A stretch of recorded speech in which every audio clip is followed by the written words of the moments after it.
Écoute, je suis convaincu comme moi, hier soir à 18h, 18h30, tu étais devant ton écran de télé pour assister au couronnement. T'étais pas au spa. C'était samedi le spa et je l'ai écouté à la radio, les amis, en passant. C'est bon. En anglais et en français, le discours de Mark Carney. Oui, alors Mark Carney, chef du Parti libéral, comment tu as trouvé son discours? Je trouve que c'est un discours correct. Je trouve qu'une perspective québécoise, c'est facile de dire que c'était ennuyant. Puis c'est sûr que quand tu regardes ça, quand tu as la traduction, puis quand tu l'entends parler en français, je veux dire, c'est pas enivrant, c'est pas du Pierre Poilievre, par exemple. Pierre Poilievre est capable de parler aux sentiments, capable de le faire lever une foule.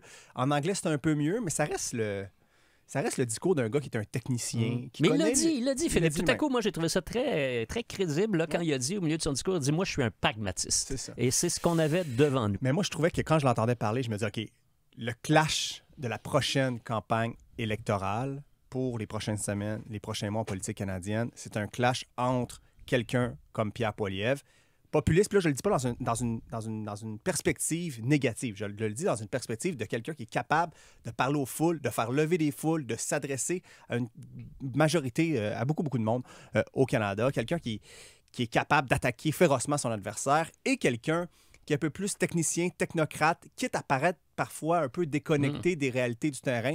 Par exemple, je vous donne un exemple parmi tant d'autres, au débat du Parti libéral, il se fait questionner sur les banques alimentaires et les réponses sur la productivité. Je veux dire, là, ça, c'est le défaut d'un technicien, technocrate, c'est vraiment ça. Mais moi, je trouvais que ça incarnait bien à la fois Pierre Poilievre et Mark Carney et le clash qui s'en vient en politique canadienne. Un de ses arguments, puis il l'a dit pendant son discours, il rappelle souvent que Pierre Poilievre n'a jamais rien fait d'autre que de la politique dans sa vie.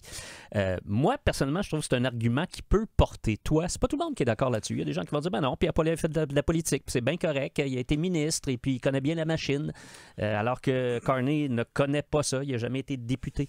Je pense que du côté de Mark Carney, ça a une cohérence parce qu'il a fait déjà partie de la machine gouvernementale comme sous-ministre des Finances au début des années 2000. Donc, c'est sûr qu'il connaît un peu la machine. Quand tu as été gouverneur d'une banque centrale, tu connais aussi la machine politique. Ceci étant dit, je dis toujours, moi, ce genre d'insultes entre parenthèses envers les gens. Sur leur profil, sur leur CV. Sur leur profil et le fait qu'ils n'ont été que députés, puis là, c'est une mauvaise chose. Moi, je suis pas trop sûr de ça.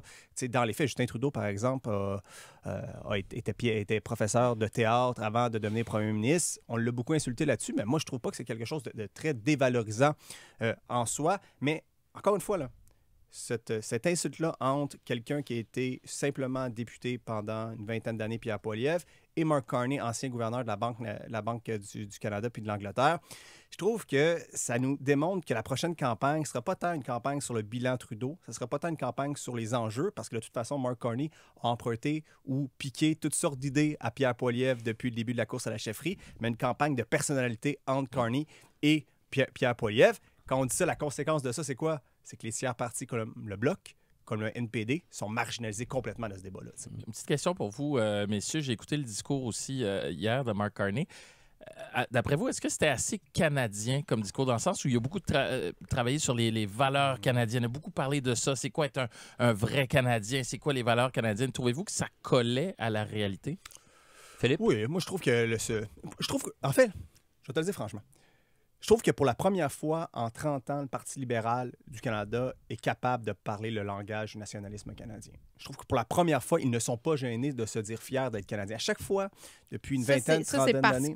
C'est parce que l'effet tarif Trump. Il y a une menace au sud de la frontière, une menace qui est sérieuse. Mais depuis une trentaine d'années, le Parti libéral était tellement gêné de se dire fièrement Canadien, parce que s'ils se disaient fièrement Canadiens, pour eux, il y avait une once de racisme, de xénophobie là-dedans, que... Puis là, c'est comme pour la première fois qu'ils se sentent autorisés de se dire fiers de leur propre pays.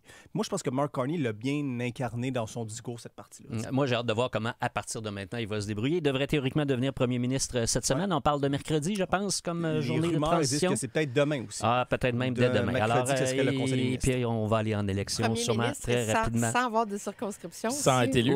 Mais il y a quelque chose de fondamental, du jamais vu. Là. On a quelqu'un qui est premier ministre qu'on ne connaît pas. Les gens ne le connaissent pas. Moi, comme analyste, toi, comme animateur, je ne veux pas parler à ta place, mais moi, comme analyste, je ne peux pas dire que je le connais. je comprends un peu où se place politiquement, mais je ne connais pas tant que ça Alors, Mark Carney. C'est quoi la bonne nouvelle? C'est que Parfait. tu vas pouvoir écouter notre entrevue après les nouvelles de 16 heures. Je vais parler avec Miville Tremblay. Miville, c'est un ancien journaliste de la presse, mais qui a travaillé à la Banque du Canada pendant des années et qui connaît bien Mark Carney. Alors, il va nous en dire plus long. Merci beaucoup, Philippe. À bientôt.